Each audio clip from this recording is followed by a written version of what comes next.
Hello, everyone, and welcome again to the 10-Minute Book Talk, where three best-selling authors talk all things bookish with you for 10 short and sweet minutes.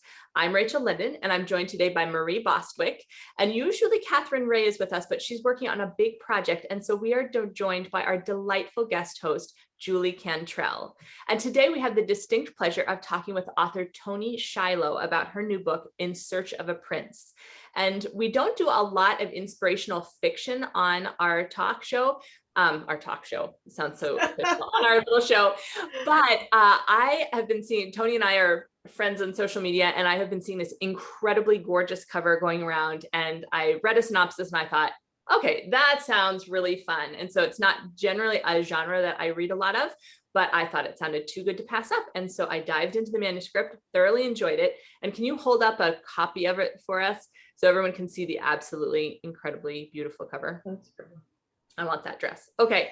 So, Toni, can you tell us, behind that beautiful cover, what is the story about? I would love to. Thank you guys so much for having me. So the basic story is about an African-American woman who is an 8th grade civics teacher who finds out she's a secret princess. Her grandfather, the king, right? Her grandfather, the king, is unfortunately, his health is failing. He's dying and he needs a successor. And so he invites her to come out to the country of Lower Ile to see if she will step into his shoes and continue the monarchy.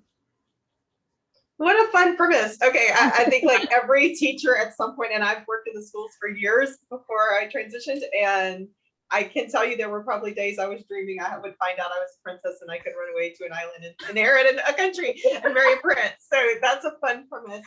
I'm fascinated by this world that you created. Such a rich setting. It's an African island. I mean, tell me more about how this world came to be. How much is based on a real place? How much is created in your imagination? Did you travel to do research? I just want to know all about that. Sure.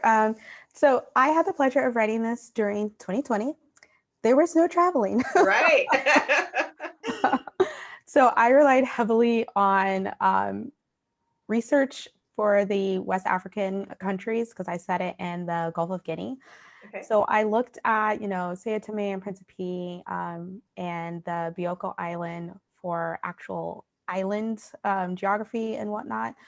But the culture and some of the traditions come from Nigeria, specifically the Yoruba tribe. Okay. Mostly because I went on the DNA bandwagon, did the 23andMe, and I have a lot of West African culture in me, and Nigeria was the highest percentage. So I'm like, how can I use this? Yeah, that's cool. So they were the groundwork. The language is really Yoruba. There are maybe like a handful of words that didn't come from that language that I looked up, on Google Translate, and I'm like, that sounds pretty. Let's use it for this. But the people, a lot of the clothing, the respect that they have for the elders, I took that all from the culture.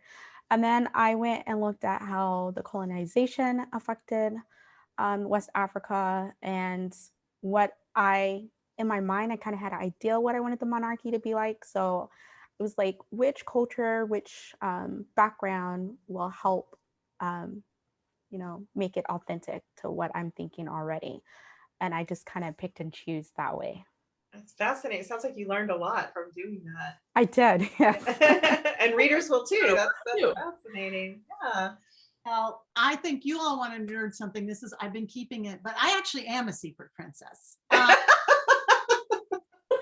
knew it. I keep telling them I'm a secret princess so far.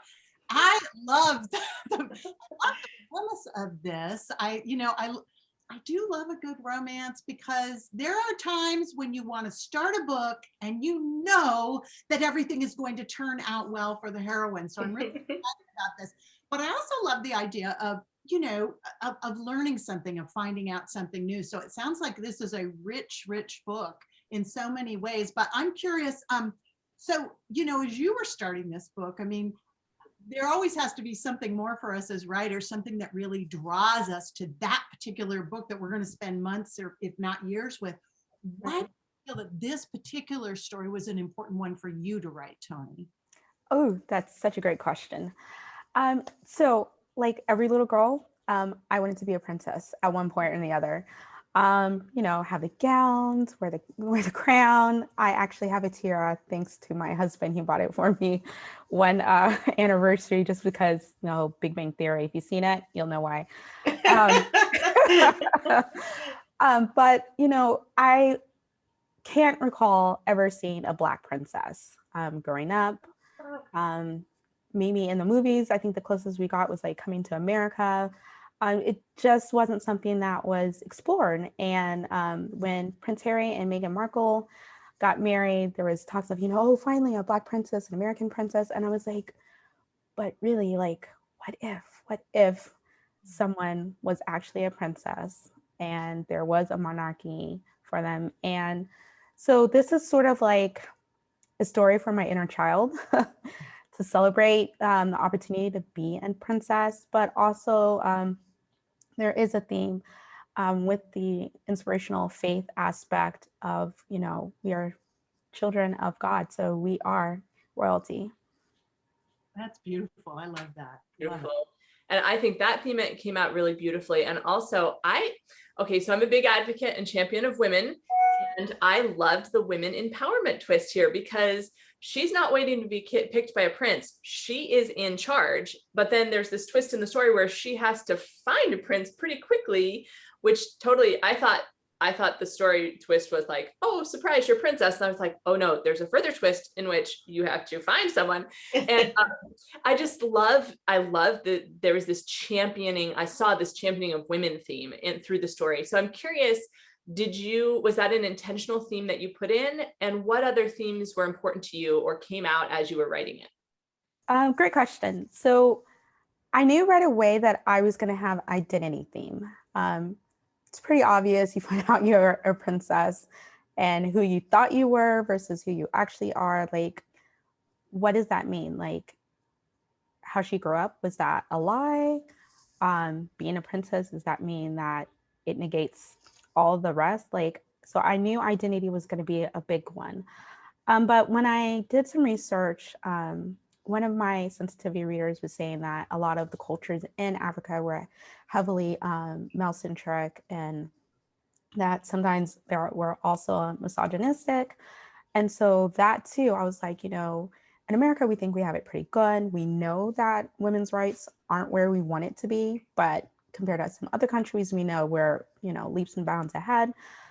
So I was like, let's explore this a little further. Like, how does an American who thinks, she can do all these things, go to a country where they're like, well, you need to be married to actually be in charge. Like, how is she going to deal with that? And I think it just naturally, like with her best friend coming to the island with her mom being, a doctor, I think it just naturally came about that I was like, ooh, all of these great women. Let's lift them up. Let's dive into this. Let's show that, women can support each other. We don't have to tear it down. It doesn't take away from our own success to celebrate someone else's. Love it. Hear, hear. All of those things. Amazing. All right. Well, thank you. It has been such a just deep pleasure to chat with you about this very unique book. And I love the points that you touched on, that women's empowerment, women of color being princesses, and what that means. And I love what you said about this is a story for your inner child. I just think that's amazing. So we wish you tons of success with In Search of a Prince. And one last question, we ask this of everybody. What's making you happy right now? That's a good question. So I want to say Downton Abbey because this is the first time I'm watching it. I've never watched it before. But I just finished season 3 and I'm not sure if I'm feeling happy right now. It's like the Empire Strikes Back middle one. You got to keep going. That's fair. All right. Well, thank you so much, Toni, for being with us. It has been a pleasure. And make sure, can you hold up your copy of the book again? Yes. Make sure everybody to grab this very delightful and unique inspirational Christian romance, In Search of a Prince. Okay. Thank you so much. And join us guys for more book talk fun.